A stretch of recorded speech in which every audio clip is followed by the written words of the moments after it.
Hello, and welcome to today's tutorial. Today I'm going to be showing you some things about warp modes in Ableton Live.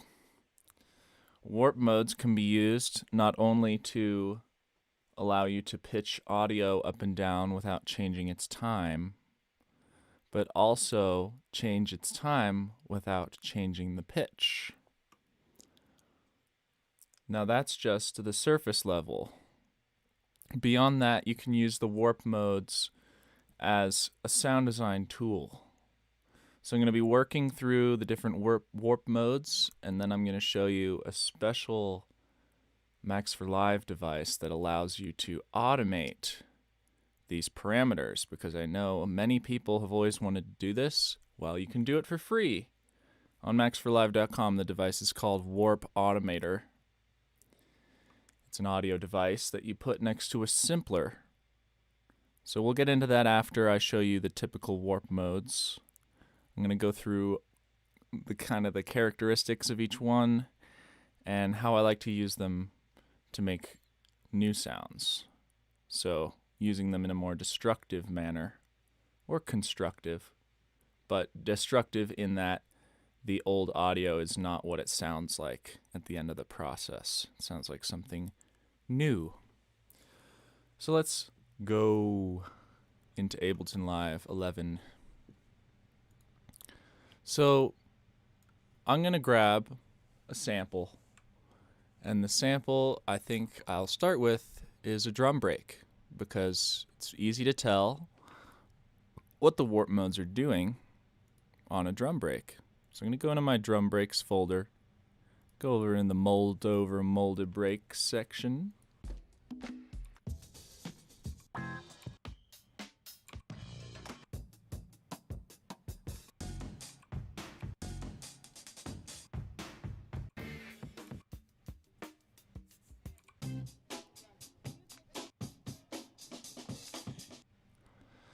Classic. So you can see that this sample is a bar long, but it's not in our typical BPM. Let's say we want to write it like 174. So I can go into the clip here and click warp, and then it'll choose your default warp mode. If you go into the settings and you go to record, warp, and launch, you can choose your default warp mode, and I have chosen texture as my default warp mode because that's the one I use the most, but they're all great. So let's start at the top of the list with beats mode. Now you can see on the audio clip you have these little grayed out little things here, and these are the Ableton Transient Detectors. So automatically when you warp a sample, it's going to try to get as close as it can to detecting the transients. But if you zoom in here, you can see that that one is happening like in the middle of this drum hit. So maybe I don't want that. Maybe I want the transient here. So what I can do is I can just click on that little gray thing and hit backspace, and it'll delete it. And then I can go over here and double click, and that'll make a warp marker, which will act as a transient. It's not the same thing. I think there's a way to insert transients that are not warp markers. Insert transient is Control-Shift-I. So I can go Control-Shift-I, and it'll put a new transient there, and then I can delete the one that's not on point. But like I said, when we're working with the warp modes, you can just double click and use the warp markers, and that'll be just fine. The difference is that if you drag a transient, it will turn itself into a warp marker, and then you can warp the clip that way. But the transients are used for doing things like right-clicking on the audio track and doing slice to new MIDI track. and there's several ways you can slice to new MIDI track. So that's kind of what the transients are mainly used for, that and these warp modes. So I'm going to go through here for beats mode. I'm just going to clean up these different warp markers so that they're more on point.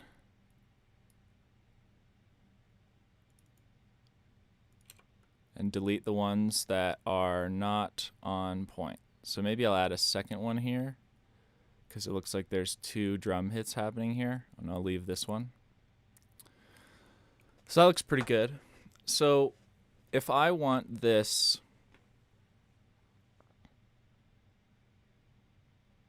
if I want to put this in time with my track, and I want this to be within this space of time, this bar, you see I have all these warp markers, and now when I try to warp it, it won't warp past those other warp markers. So that's kind of the difference between warp markers and transients.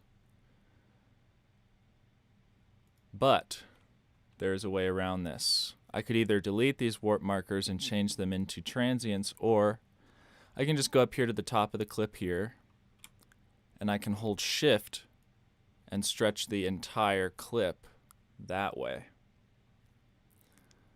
So I'll stretch it to fit our bars. And for this example, I'm going to stretch it out to double its normal time. Let's stretch it out actually to 4 times the normal time.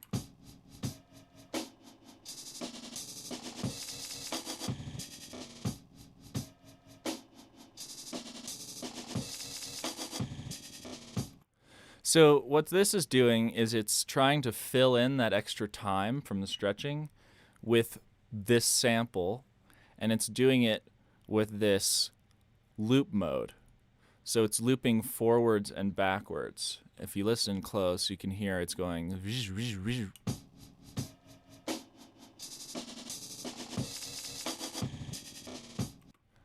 And this little window right here is kind of like a gate. So if I turn it down, it's going to get silent before each new hit.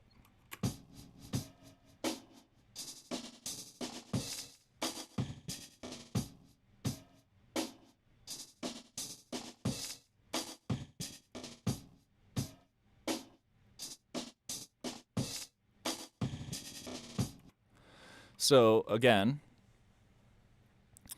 we can use another 2 different warping loop modes. This is just play forwards and loop.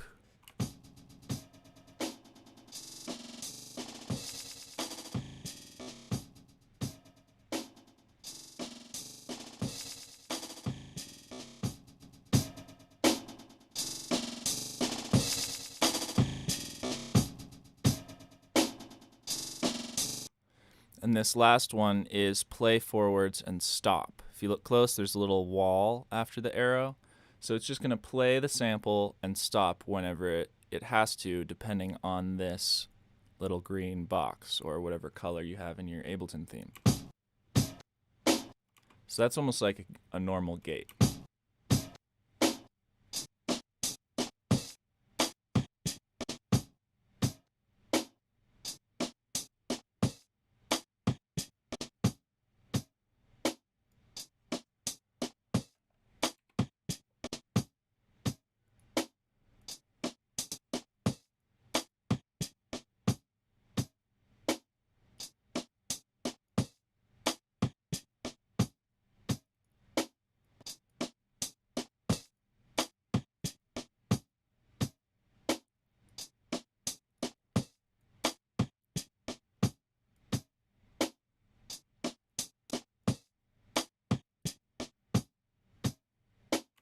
So you can see that by using these warp markers, I can create a more gated feel on this drum break, and it's almost like a transient designer.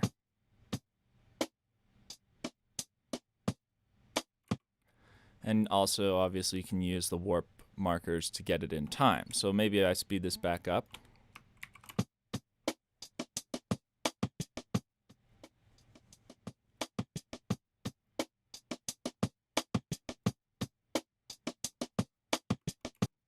And stretching and time shifting are similar in that if you stretch out the warped clip,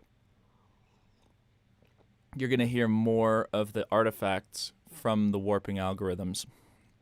And similarly, if you pitch the audio clip up, it's essentially stretching it. So if I pitch it up an octave, it's essentially like stretching it out 2 times. So if I pitch this way up, you'll hear a lot more of these artifacts.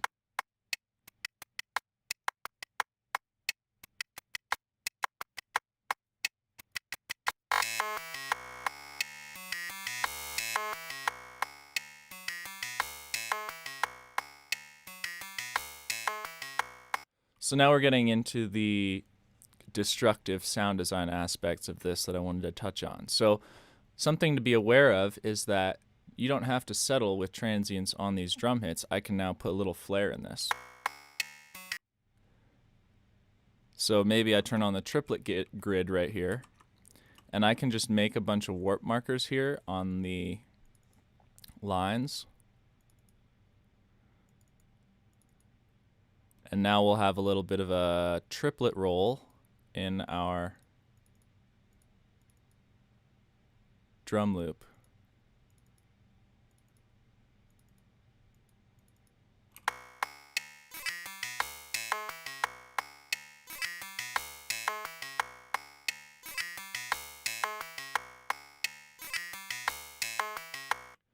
So if I want to automate this number to get small for this little roll, what I can do is I can kind of wiggle it, and then I can go into the warp modulation.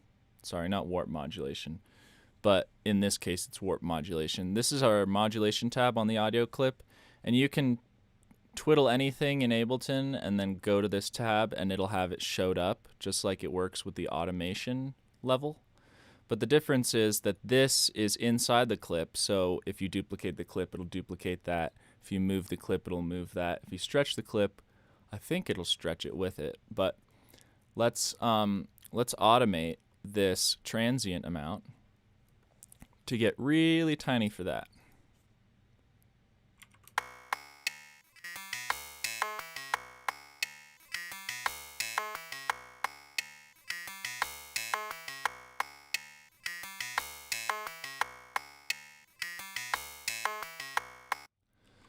So I wonder if we can also modulate the type. So let's kind of... Oh, this is interesting. So another thing about beats mode is you can choose a division of the bar or transients. Right now I'm working with transients. But you could do 16th notes, and that would sound like this.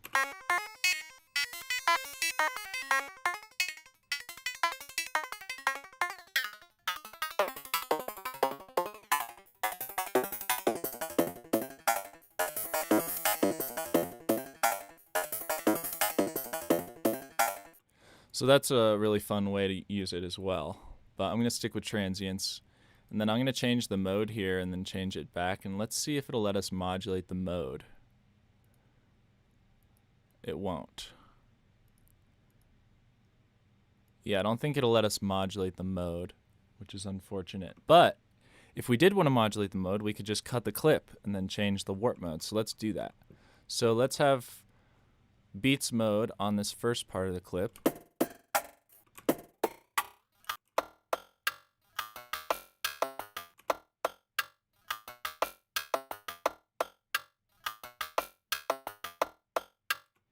So on this hit, let's isolate it by just cutting the clip so that it's its own thing. And then let's go into this clip and change the warp mode to the next one. We'll talk about the next one, which is tones.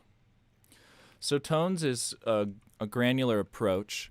So what it's going to do is it's going to split this piece of time up into little bits and then repeat the bits. So it'll play this bit and then it'll play a little bit of that bit in between when it plays this next little bit to try to fill in that time stretch that you're doing or pitch stretch that you're doing. So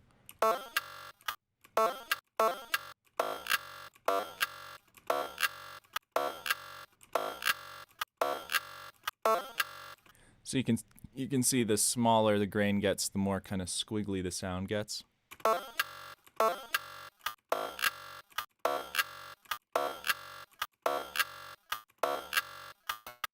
So pretty simple there. You don't have nearly as many little ways to alter that with the tones mode.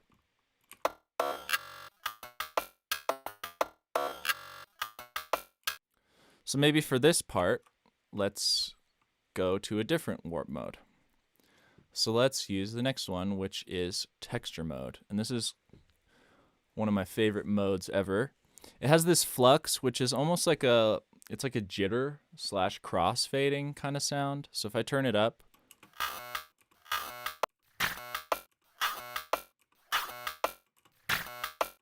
and then I turn the flux down, so you can see it's messing with the edges of the grains, kind of smoothing them out. It's adding a little bit of pitch wobble even.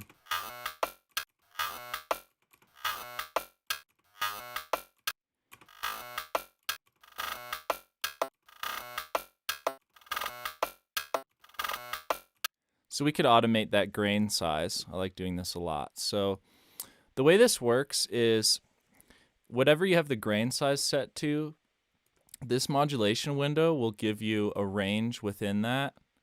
So what I mean by that is if I automate a ramp like this,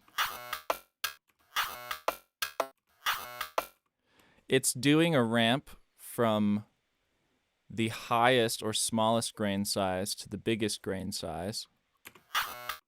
Or I'm sorry, from the biggest to the smallest. So from where this little rectangle is on the right to the left, and it's ignoring this black portion of this window because that's what I gave it to work within. So if I increase this number, it'll change the sound.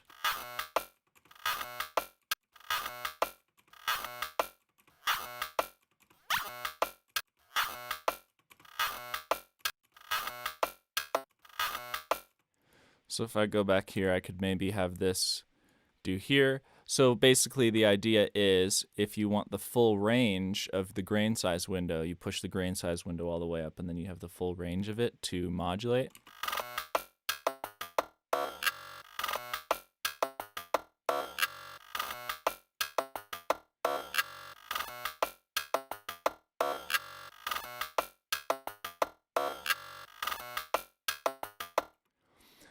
Cool, so let's take this next part here and do another warp mode. So the next warp mode is repitch.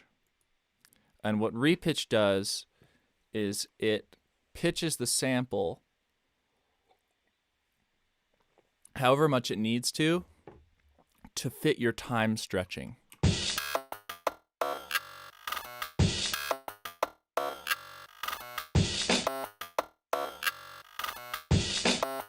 So you can see it pitched it down, and that's because I stretched the sample out longer. So one cool creative way to use repitch is you can actually start making little windows here and then stretching parts of the audio so that it kind of gets lower and higher, and so that'll give almost like a pitch automation effect. And that's kind of a cool way to get some interesting pitching of the sample that can sound really cool and glitchy. So maybe I'll do a little bit of that here.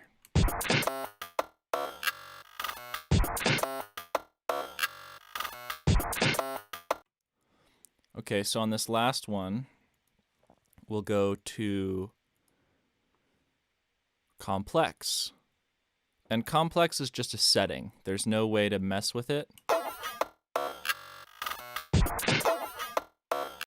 And complex is just kind of like a better version of tones in that you can hear it's granular. These are all really based on granular synthesis. And I think maybe some spectral stuff. I think maybe there's some spectral stuff involved in the complex. But if you want a little more control, you can go to Complex Pro. And then you have this formants and this envelope. So you have a Formant Shifter.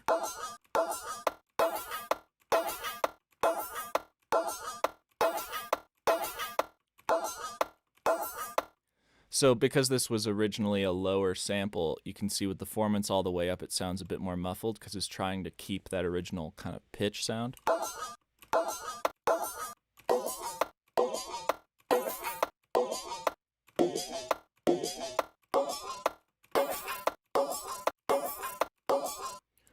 So we could maybe automate that. I wonder if it'll let us automate that. You can, sometimes if it doesn't show up, like it is not showing up now, you can right click a parameter and it'll tell you, show modulation, and I guess for this you can't modulate the formants.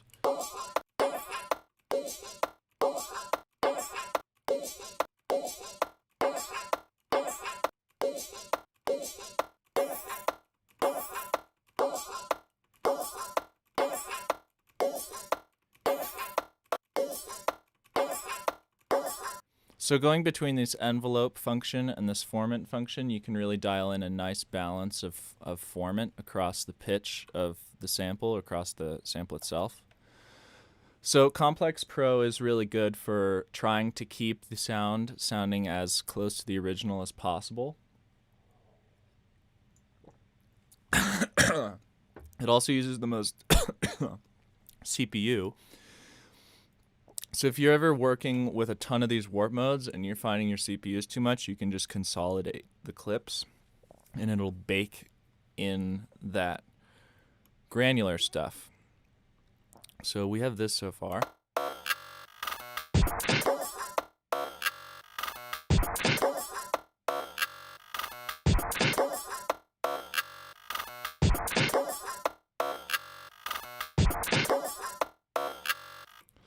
So that's pretty cool.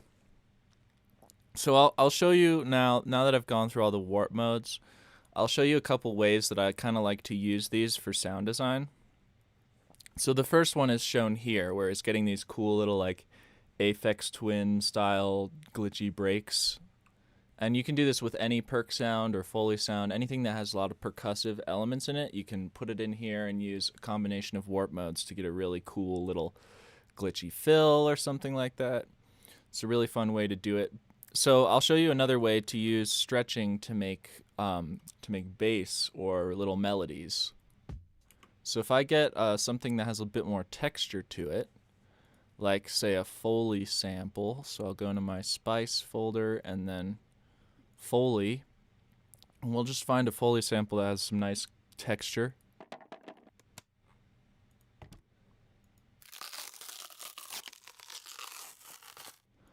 Yeah, so this has a lot of cool texture. It's like a wood cracking sample.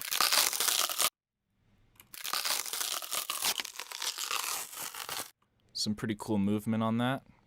So what I'll do is I'll go in here and warp, and I'm going to use texture mode.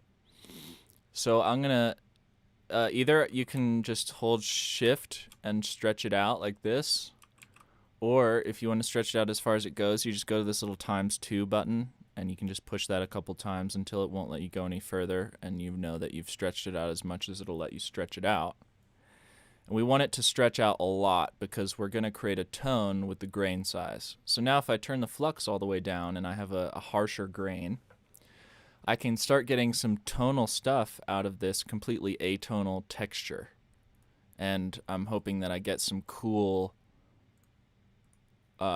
stuff that sounds almost like filter automation for a synth.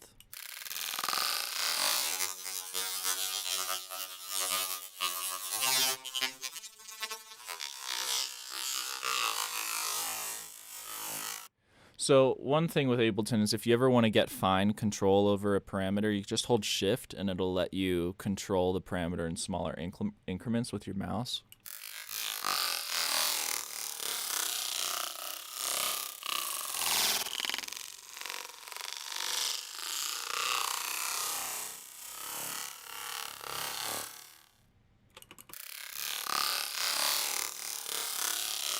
So that sounds pretty good. That has some cool kind of bass things going on.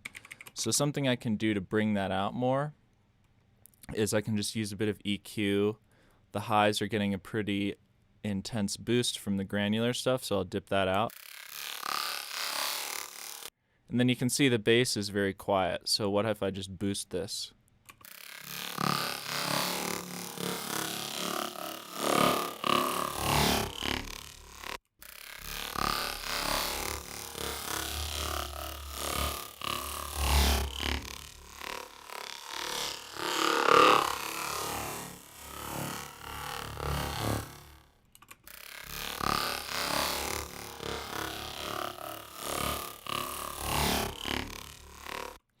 So that's a pretty crazy bass sound, but if I wanted to bring a little bit more sub and bass out of this, one thing I could do is use a plugin like Analog Obsessions has one.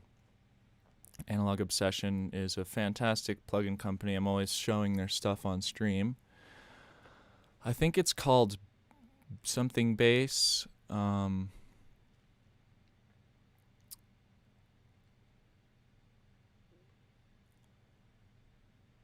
Let me see if I can find it. I think it's called Love End.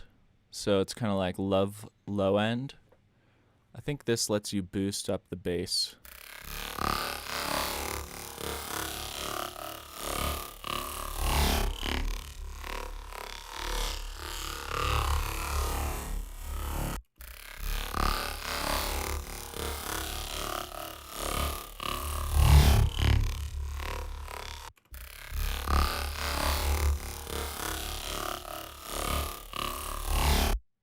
So Love End is just kind of like a nice bass boosting plugin. And then I think, let's see what Max Bass does. I know one of these lets you generate like a sine wave. Oh no, is Ableton gonna crash? Okay, we're good.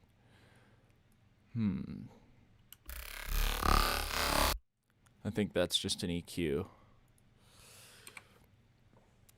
We could look on the website, maybe. Let me see.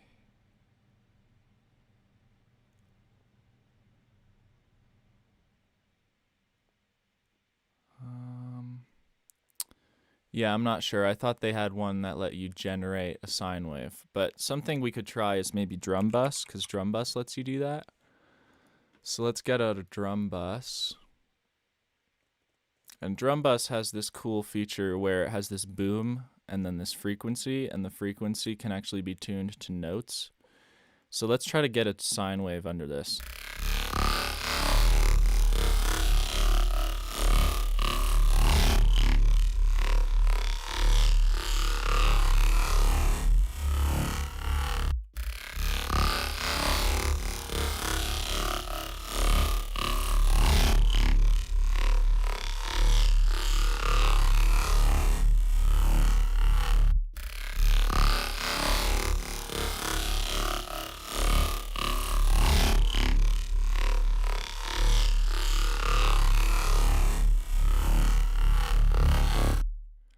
I wonder if we take this low end off and maybe get rid of the sub, if we'll get a cleaner sub and be able to hear what that's actually doing.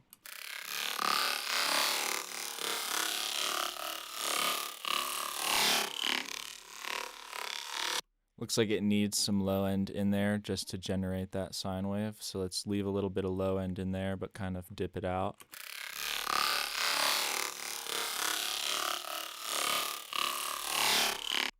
Still not getting anything there.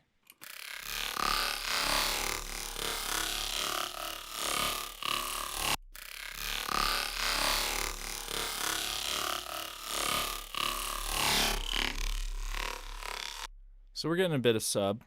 So that's one way if you want to follow the amplitude more of this.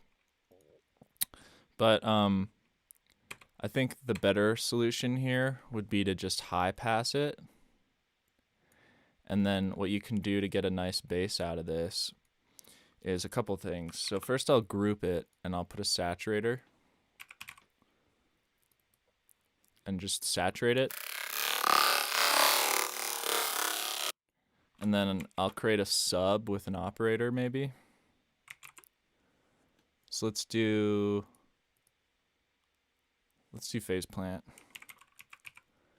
So I'll make my usual sub, which is a wavetable on the sine wave going through distortion on sinoid fold to bring out a little bit of that third harmonic, and then another group with a little bit of noise and a filter and another filter, one doing high pass, one doing low pass, and then turn it down a little bit, put an output, and then send the output of this oscillator into the amplitude modulation of this, so we get that rattlesnake type top end.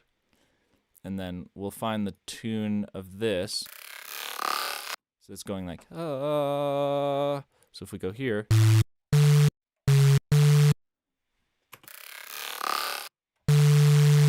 So it's almost hitting a D, but it's a little bit flat. So I'm going to just take this grain size and tune it a bit to a D. So I'm going to put a D here. And I'm going to put it a couple octaves up so that we can actually hear the tone of it. Turn it down a bit.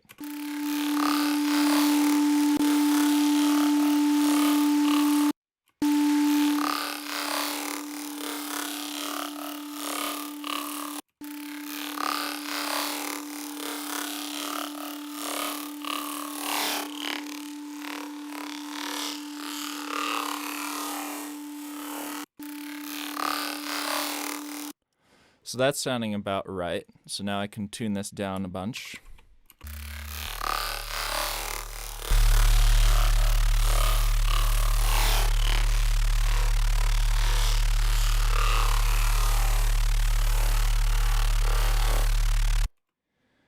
Okay, and then what we could do is maybe take an envelope follower and just do some subtle modulation to the sub. So I get a utility, and then we'll just macro the utility gain to a macro and go into the mapping and just do from 0 dB to minus 12 to start with, to minus 12. So then we can take our envelope follower and map it to the gain knob. And now the amplitude of this signal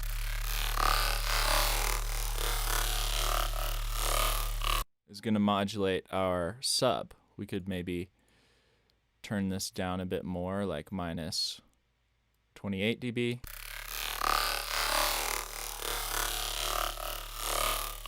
And then if you just dial in the parameters here on the envelope follower with this gain primarily, we're going to push the gain up.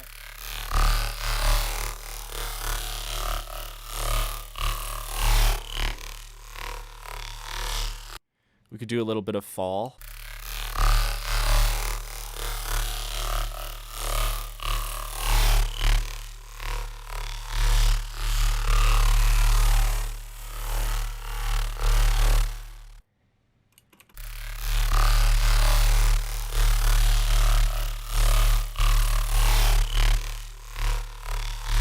So now we're getting a cool amount of modulation on the sub, and it's kind of following along with this top bass.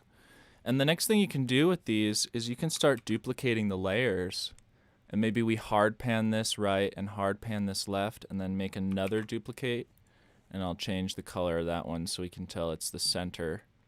We'll have this pan to center, and then we'll turn this right one down and this left one down, and we can start to get a little bit of voice stacking going on. We could go in here now and kind of change this. Like maybe this one has a little bit of flux, maybe this other one has a little bit of flux, and maybe we tune this one up by a couple centitones, and maybe this one down a couple centitones. So it's just very slightly detuned and very slightly different to this main middle one, and now we'll have some cool width going on.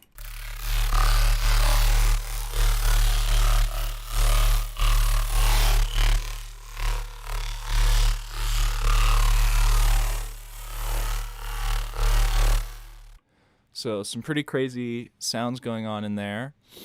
There's a lot of stuff going up in the highs. So on these side oscillators, I'm just going to low pass them and maybe let a little bit more of those lows through. And we could do a slightly different EQ on the right and left as well. So maybe still low pass this, but instead of having a lot of those lows, maybe we'll boost some of these. Something like that.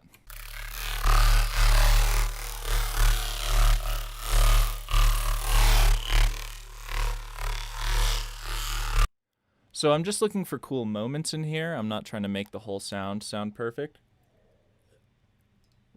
Because what I'm going to do is I'm going to resample this. So let's see what it sounds like once we start to drive the clipper. So analog clip, and I'm going to just start to drive it.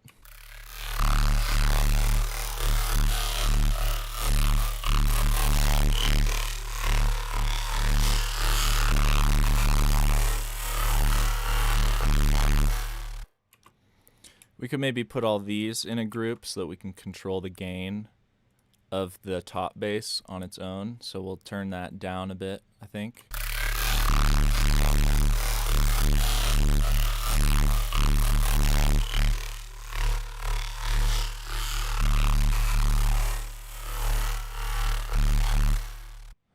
So there's some cool sounds in there. So what I'll do is now I'm just going to sample this group 3. And that way we have that sound.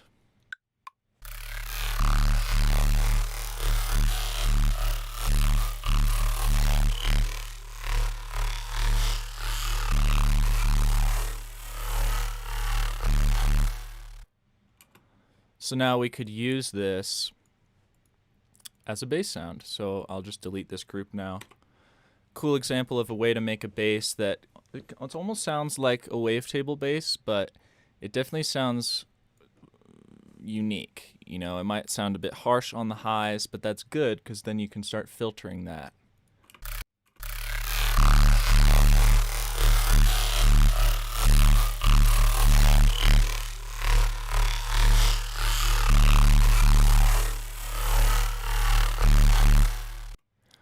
So some cool little chops in there that could be good for like a fill bass maybe or something. So that's kind of how I like to make some bass with the stretch modes. Similarly, you could use these to make some cool like little melodies and stuff. So I can take another one of these textural Foley samples, warp, turn the flux a little bit down, and then just stretch it out. And now, if I modulate this grain size, I can get some cool melodies going on. So let's play with this. Let's start with the grain size all the way small.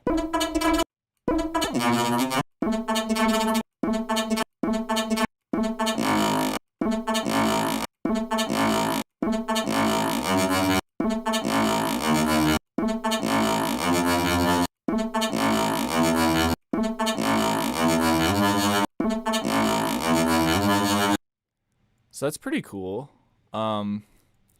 It's kind of like a little melody, and you have to do these by ear. But if you practice enough with your ear, you'll be able to tune it to whatever song you're working on.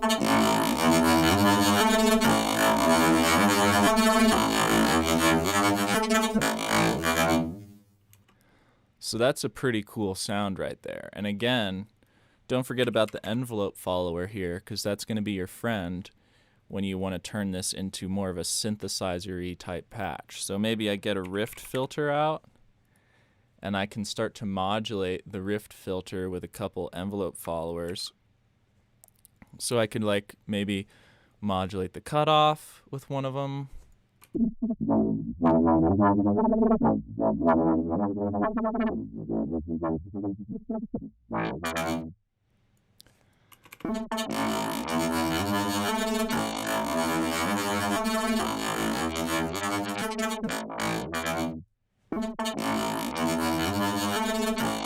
Maybe I'll use this other one and just flip the values so that it's like 30 or like 60 to 100 and map that to the resonance. Actually, let's invert those again.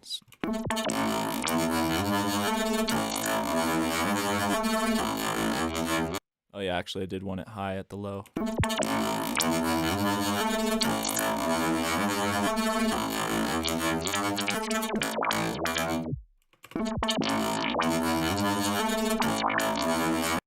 Could maybe also map this to the morph.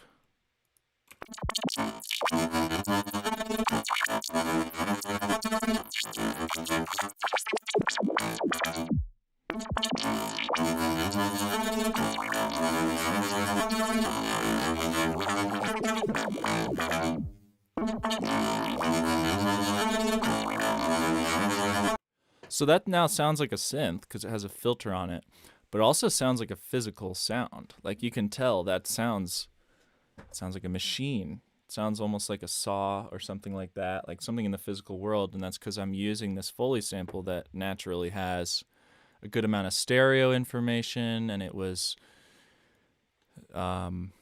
recorded with a real sound, so it has a lot of organic randomness inherently in it. So you can use these warp modes to create tones. You can also use them to create some pretty cool drums and percussion. So let me take another Foley sample, and I really recommend you get as many Foley samples as you can because they're so fun to mess with. So I'll find something that has some lower end in it.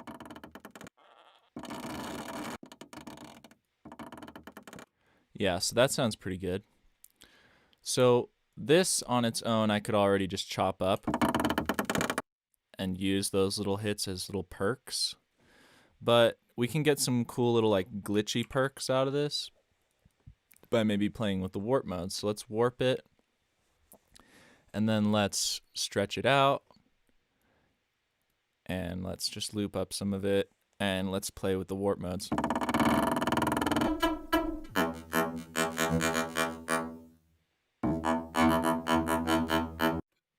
So with the grain size automation, it can sound pretty cool on perks to automate it like on a per perk basis. So let's just kind of do some of this and see how it sounds, and then we can skew it to fit.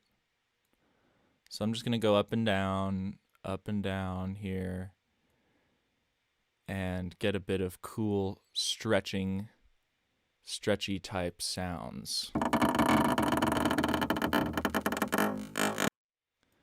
Yeah, so already I can tell that maybe it would sound better not to go fully large and keep it on the small side for the grains. So we'll keep it on the small side of the grains by finding this little dot, and then we can scale it down.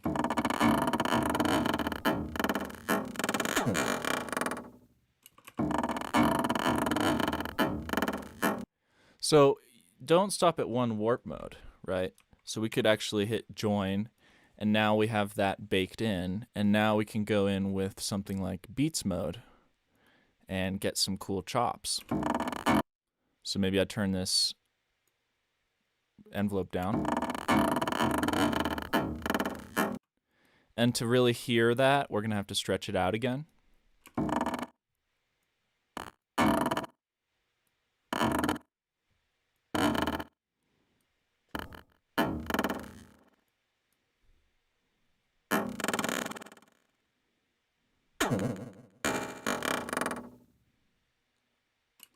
So maybe instead of doing transients, we could now set this to 16th or 8th. Let's set it to 8th note.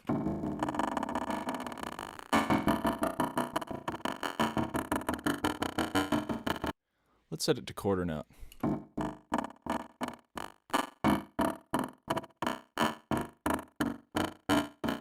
So that's cool. So let's consolidate that, and now look, we have a bunch of cool perks that we got from a Foley sample, but they all have these nice little glitchy transients. So that's pretty cool. All right, so let's maybe build a little loop with these sounds, and then I'll show you this cool Max for Live device. So I'll take all this and just move it over here so we have access to our bar 16. And I'm just gonna build a drum rack.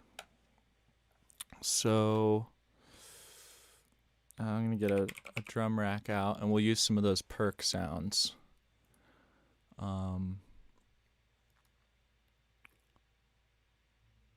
Yeah, let's use some of those perk sounds as layers. So I'll go in here and just get my default drum rack, put it at the top, and we'll just loop up a couple bars here. I'm just going to dial these sounds in real quick.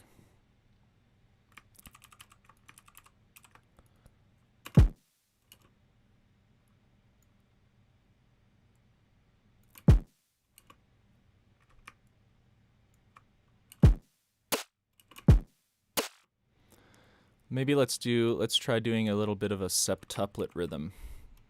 Let's just start with 2 bars. So to get septuplets, I'm just going to make 8 MIDI notes.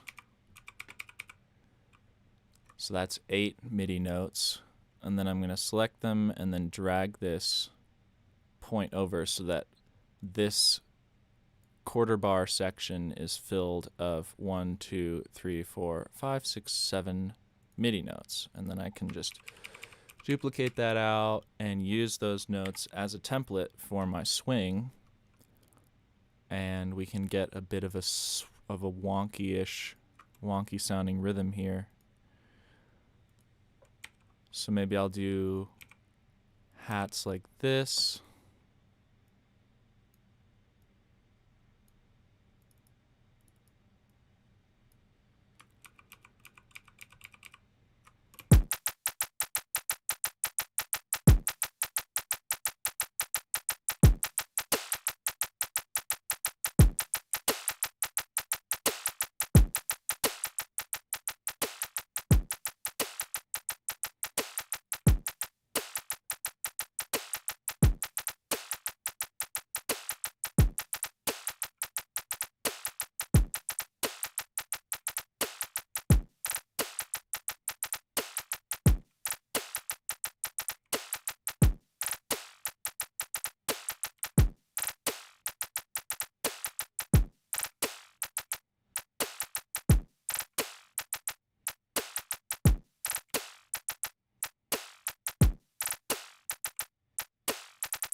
So for the snare, instead of using these layers that I had before, let's pull in those perks we just made, because I think some of those perks could be cool as a snare. So I'll just mute the core snare here for a second and focus on this.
So maybe I'll pitch it up a little bit.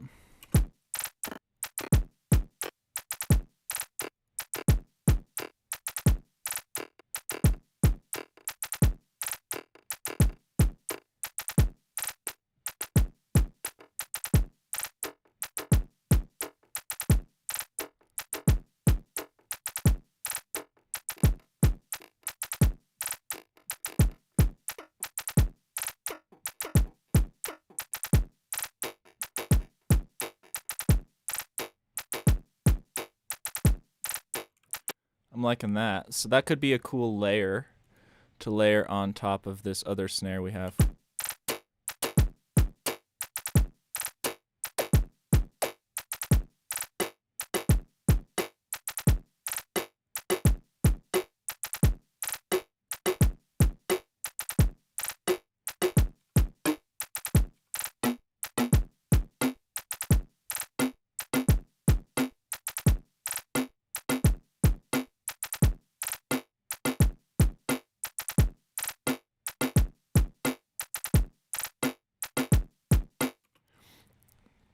Let's maybe also use it as a layer on top of our kick drum.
Let's also use it in our hi-hat.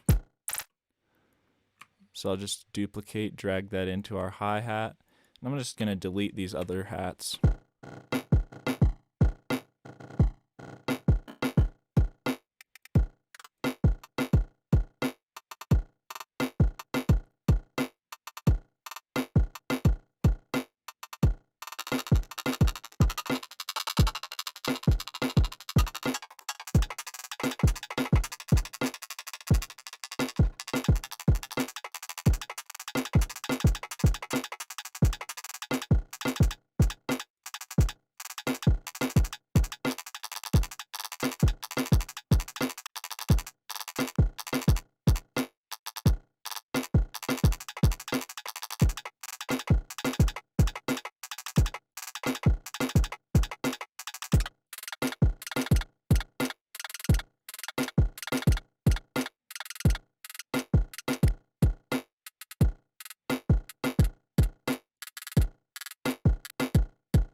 So something I could do with that is I could actually get a simpler, and we can use the warp modes inside the simpler, and this is going to lead us to our next topic, which is automating the warp modes. But before I do that, I'm just going to put a simpler in this hat rack and then drag these drums in here, and then you can see that on both one-shot mode and classic mode, we have the option of warping. And as soon as we warp, we can stretch out ×2 and ×4, ×6.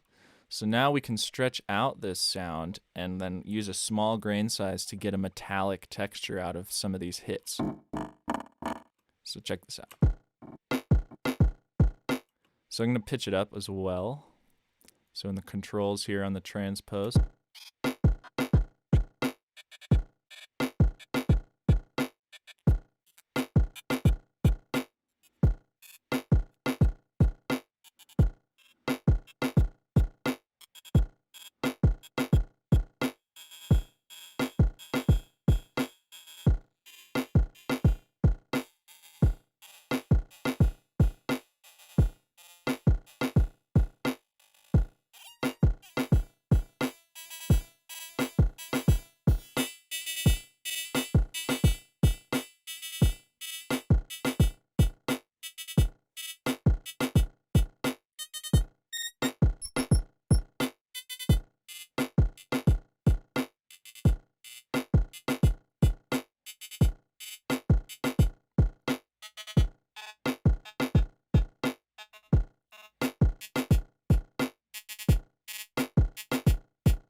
So then we can use the filter on a high pass to turn this into a hat by just giving it a bit of resonation.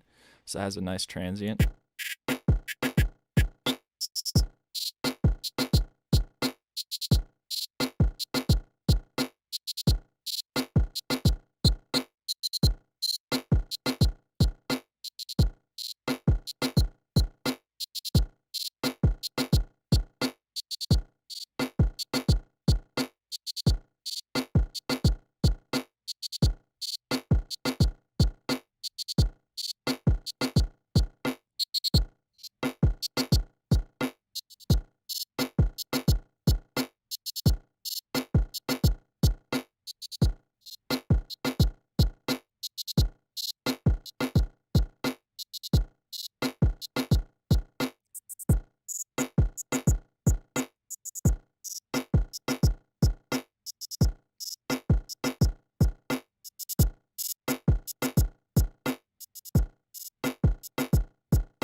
Cool. So the little rhythm we made with the glitchy drums, and then let's get our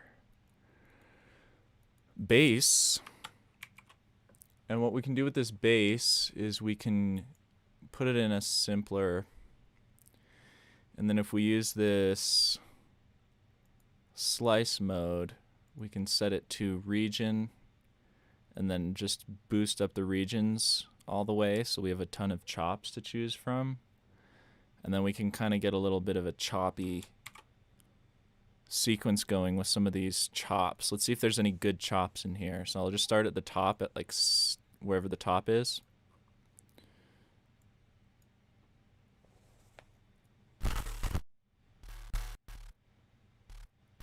So it starts there. So let's turn the volume up.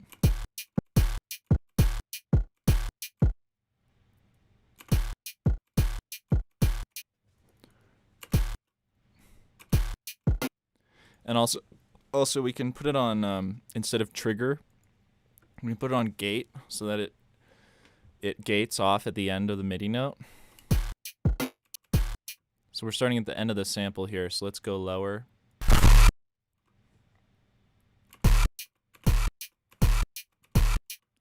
Let's maybe do less regions because that's a pretty short slice. So let's do 45 regions.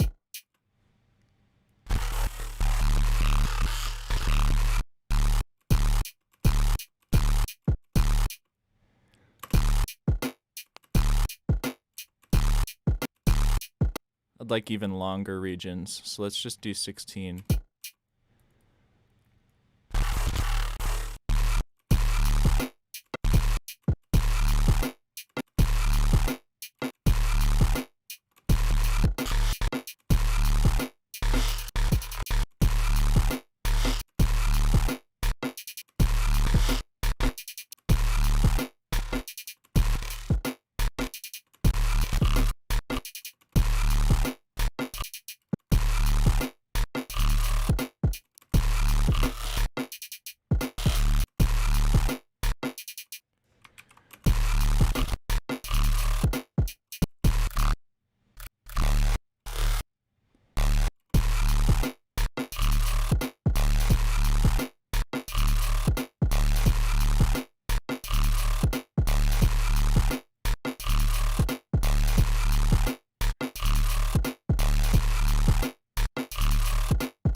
So if I want to tweak these chops, I can go in and actually move these warps, these transients.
So what we can do here is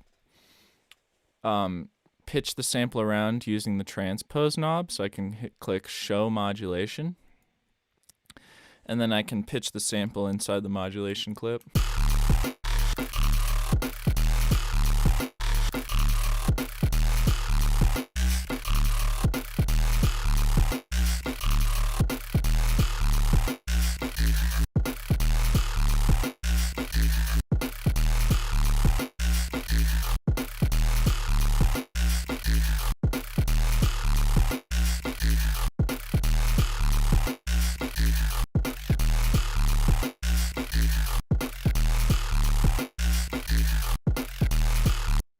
And we could also modulate the volume inside the clip because some of these notes are quieter. So right here, maybe I'd like to give that a bit of a boost. And right here as well, give that a bit of a boost.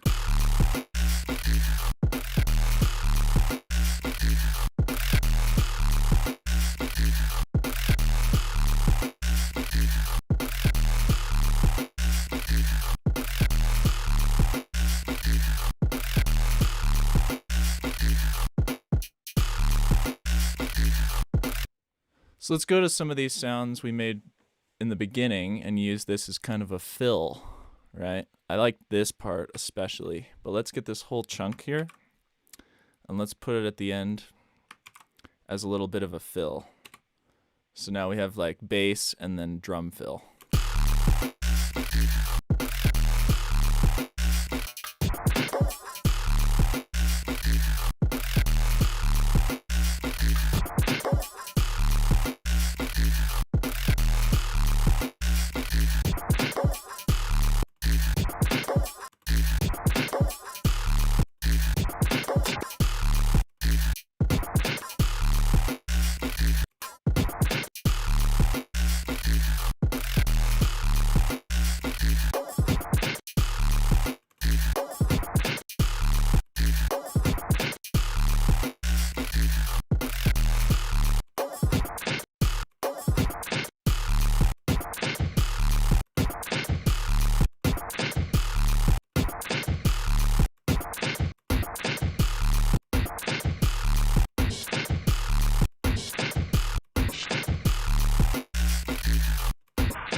Going to consolidate this, and then I can modulate the gain here.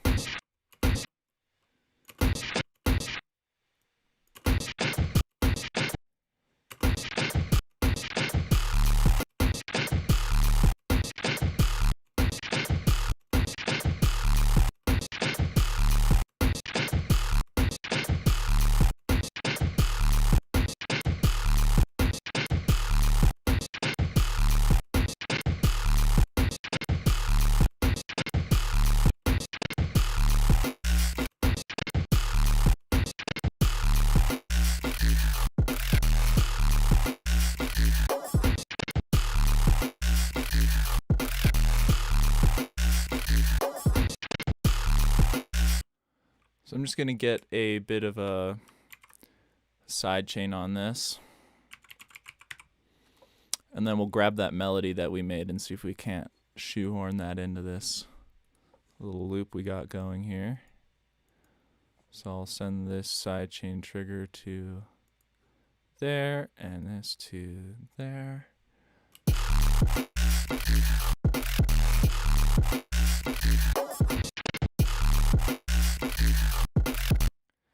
Yeah, so let's bring in the lead here. Let's see if we can get that lead in. I think that was this. Yeah, that was cool. Okay, so let's see. Let's maybe bring that in here.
So it could be cool to use more warp modes on this. So maybe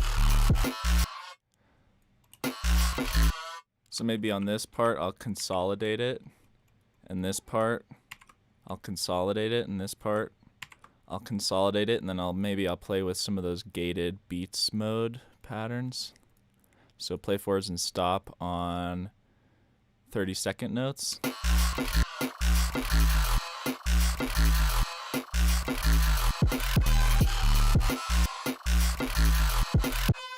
And then maybe just beats note, play forwards and stop on 8th notes.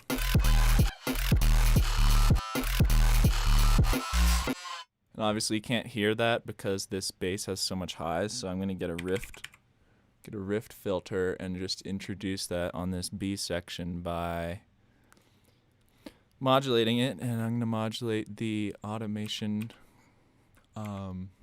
I'm going to show automation and just turn the filter on right there. Turn it off again. And then let's automate some filter automation to get it out of the way of this lead.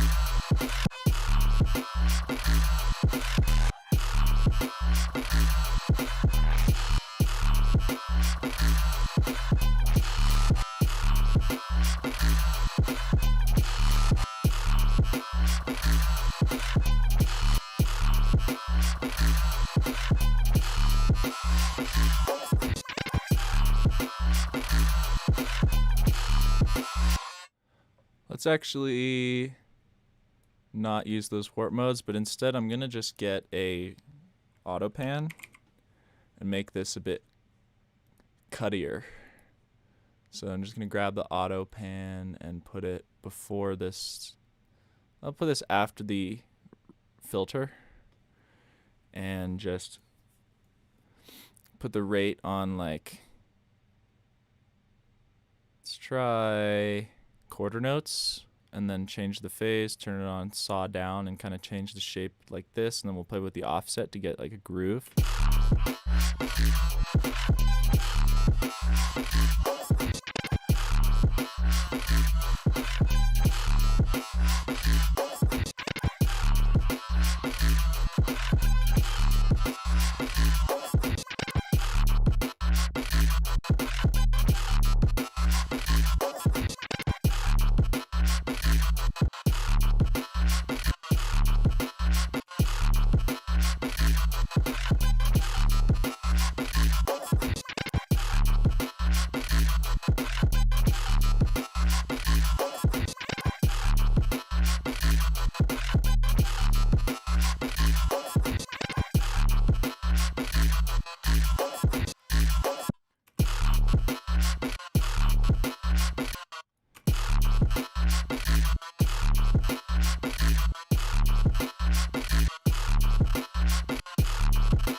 cool. So a little little glitch hop type, like heavy bass glitch hop going on.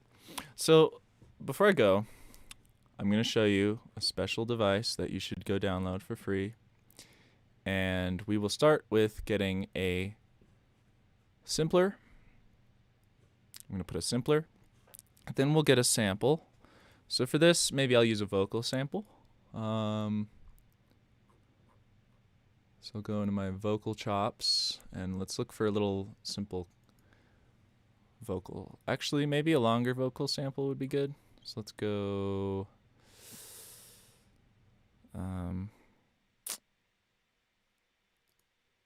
longer samples, and then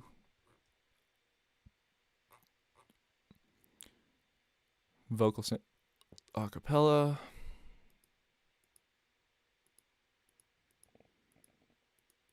I don't know where my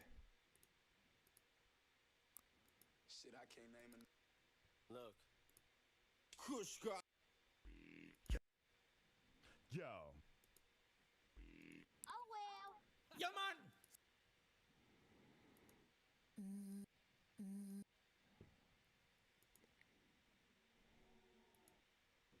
I am sitting in. Sure.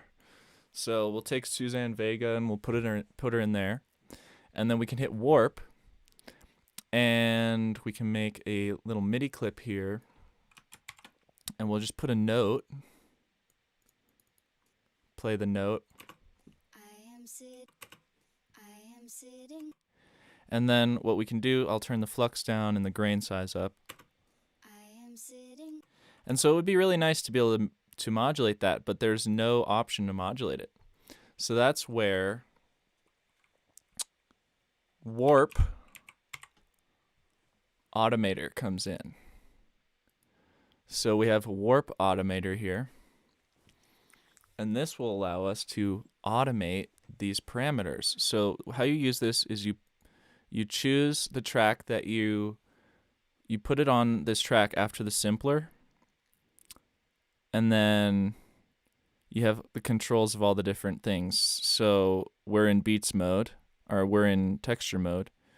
So we should be able to control the grain texture, but you can see it's still not working. So what we have to do is actually select the specific track in this case. So 11 blank is the one we're on. And then the device is blank, which is this one. It's called blank. So now you can see the grain, texture, and the flux are automatable. So we can now automate the grain texture. I am sitting in the morning. So let's stretch this out a bunch and choose a different part of the sample. Always and I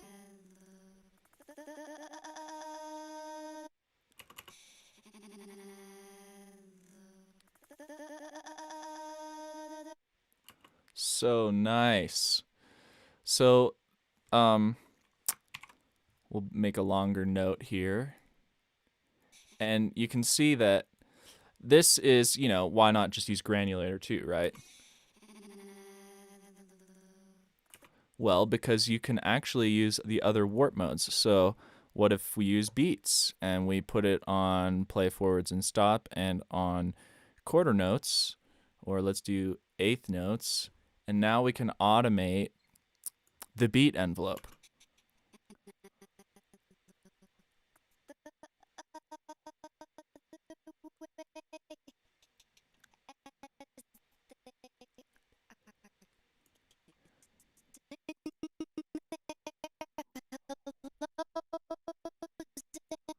Pretty cool. And you can automate the speed of the beat mode. What?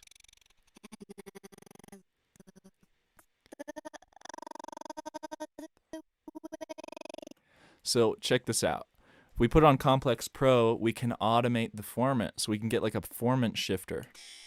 And I look all the way as they are. And I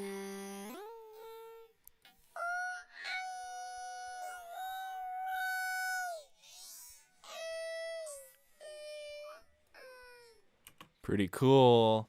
And then the last one that you can automate is grain tones. That would be tones mode.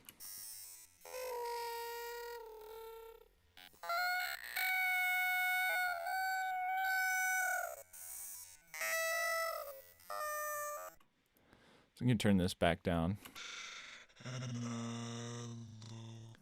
The other way as they the paper. Pretty sweet, man. It's a really fun device that lets you control samples in a fun, granular way that may sound different than any other granular plugins you have. So there's tons of implications for this. I'm not going to apply it to our little loop here, but just to show you some cool glitch technique that you can do, we will now resample group 1 and put it in there. Oops, from here.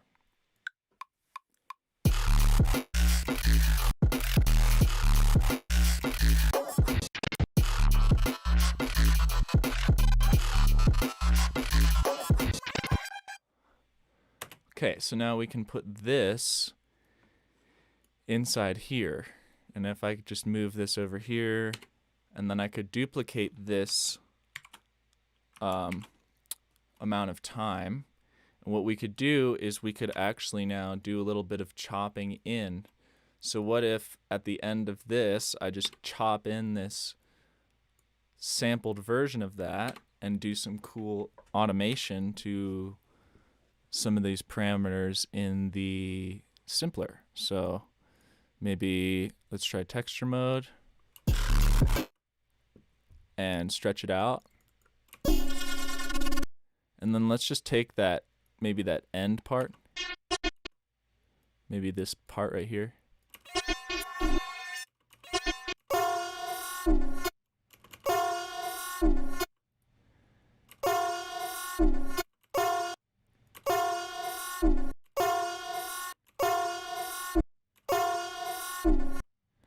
So for some reason, this isn't now detecting the grain. You can see that. So I don't know. Sometimes Max for Live glitches out, so you might just have to select that again. Yeah, so I just had to select the track that I was on again. So now I can automate the grain size. So I could do something like that. So if I open this up, you can see the knobs right here.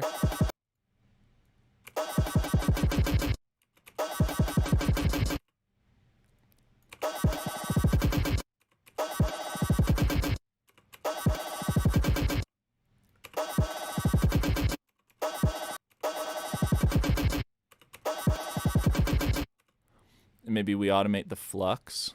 Could automate the flux around. And then, you can do other things with Simpler that are pretty cool, like change the loop start. So you can actually automate the loop start, which is a really nice function of Sampler. So we could actually bounce around this sample at little places. Sometimes it works. Maybe for the second part we go here.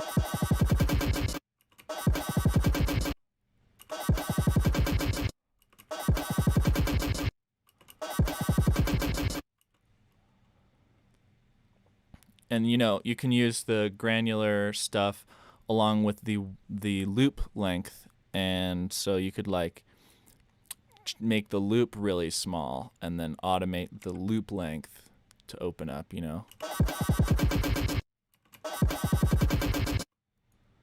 Or I guess that would be the loop amount I'm automating. Hold on.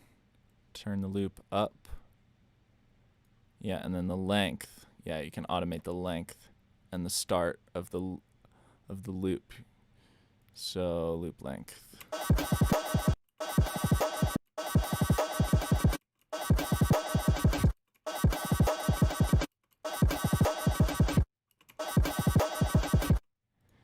And then maybe I have the transpose automated as well, so you can kind of like automate the transpose up and down. Just get some like record stop type stuff going on.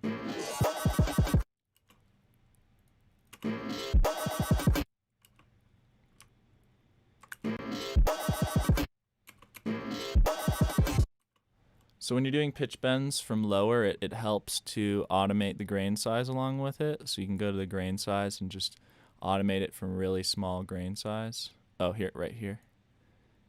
Yeah. So go even smaller with the grain size. And if this, see how big this window is? It's kind of annoying how big that window is. So what you can actually do, and I do this a lot with kind of anything that has a giant automation window that's really annoying to work with, is I can actually just group the device and then map that to macro 1. And that way I can now control in a smaller window. So it's easier to deal with.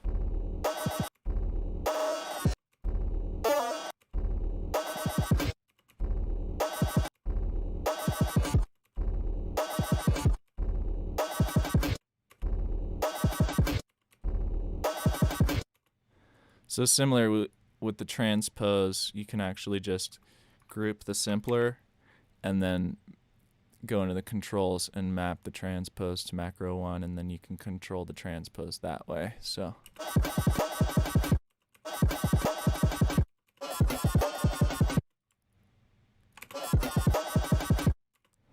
but that's actually not as good of a way to deal with the simpler because I think it's a steppy transpose. It's not like smooth. So you can do the MIDI control, the pitch bend again, and then that'll give you a smooth result.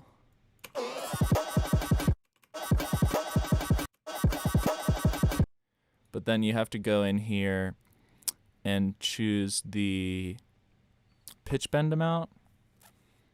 And I'm not sure where that is. It should be...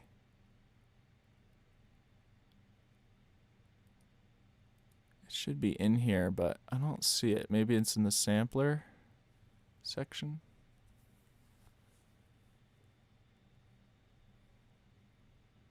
Yeah, I don't know. If you know where the pitch bend amount is for the simpler, let me know. I'm still getting my head around simpler. It should be right here. But it's not. Like if I were Ableton, I would have put it right there.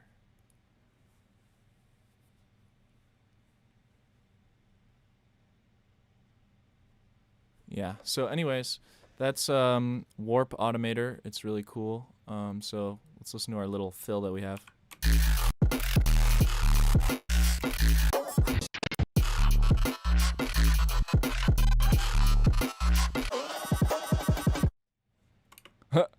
Goofy. So yeah.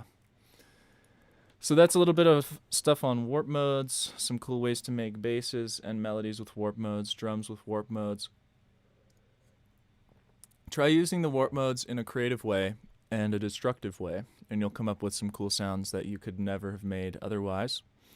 Warp modes are really important to understand, especially in Ableton, just because they're so easily accessible and they're quick and fast, and once you know exactly what they do, it's really easy to get an idea in your head of like, oh, I could just bounce this synth out and for this section have a little glitchy version of it, or oh, I could just bounce this, stretch it, and then get a really nice textural sound. Or so there's a lot of cool ways to use it in your songwriting, and it's often really quick. You just record a new channel, and boom, you have access to the warp modes. And warping stuff out will give you really amazing results. So I definitely recommend doing it. I'll show you one more kind of thing that I like to do before I go with warp modes. So maybe we can use this part, and I'll just make a kind of a textural riser thing here with this. So if you stretch it out, and then we go on texture mode.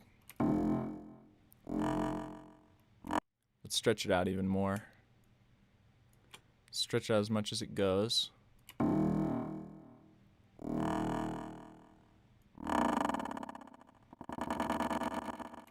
So I like to automate that in the clip over the course of the bar.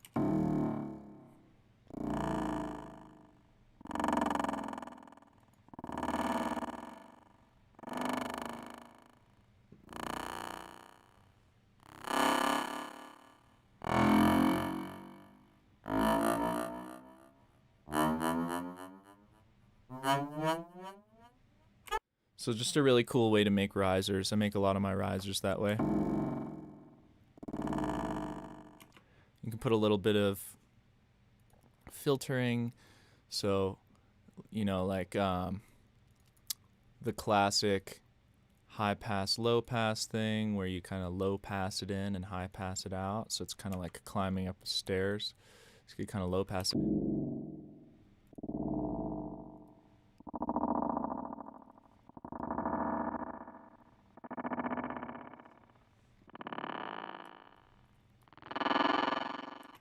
And then on these kinds of samples, where it's very granular sounding, something that can really spice it up is a bit of grain delay. So I could put like a bit of grain delay before the filtering.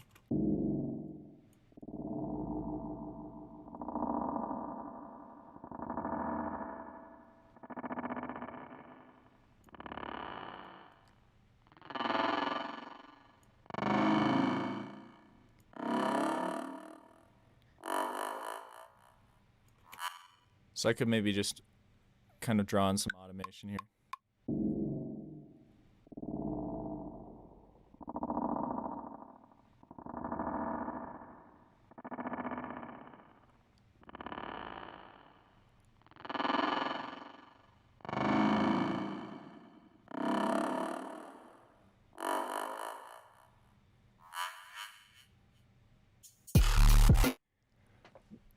So yeah, that's a fun way to kind of make cool risers and textures, is like long automations of the grain size on the texture mode over time after stretching out the sample.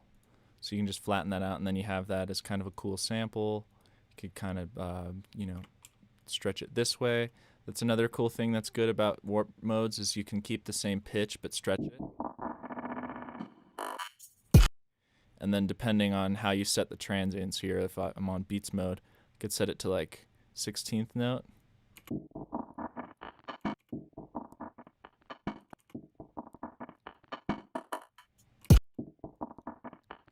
Maybe even 32nd. Yeah, so yeah, texture mode is the most amazing thing in the world, and I just realized I wasn't showing my screen when I did that. Great. Well, let me go back to Ableton. Sorry, I'm a little bit tired.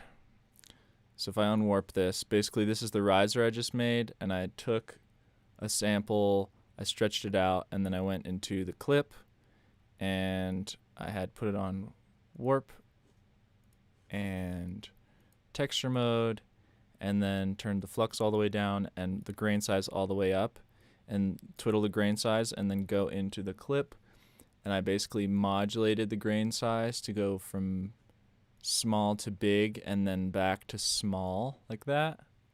So it's kind of stretching out and then stretching back up. And then what I didn't do is automate the pitch, but you can automate the pitch for a riser effect. And then I basically just used an EQ to like filter it in and out and put some grain delay on it. So I hope that makes sense. Thanks for watching. I'm Sephiros. Check me out on everything. Like and subscribe. Yeah, I have a Patreon if you want thousands of samples for $6. I offer one-on-one lessons there as well. So let me listen to your music, and I'll help you with whatever I can, and help you make the best music you possibly can. And yeah, until next time, I'm Sephiros. Thanks for watching. Peace.